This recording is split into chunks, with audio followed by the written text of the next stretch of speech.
श्रियकान्ताय कल्याणनिधये निधयेऽर्थिनाम् श्रीवेङ्कटनिवासाय श्रीनिवासाय मङ्गलम्। लक्ष्मी सविभ्रमालोकसुभ्रूविभ्रमचक्षुषे चक्षुषे सर्वलोकानां वेङ्कटेशाय मङ्गलम्। श्रीवेङ्कटाद्रिशृङ्गाग्रमङ्गलाभरणाङ्ग्रये मङ्गलानां निवासाय श्रीनिवासाय मङ्गलम्।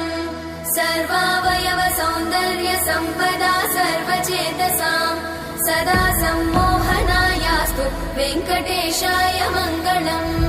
नित्याय निरवध्याय सत्यानन्द चिदात्मने सर्वान्तरात्मने श्रीमद् वेङ्कटेशाय मङ्गलम्। स्वतः सर्वविदे सर्वशक्तये सर्वशेषिने सुलभाय सुशीलाय वेङ्कटेशाय मङ्गलम्।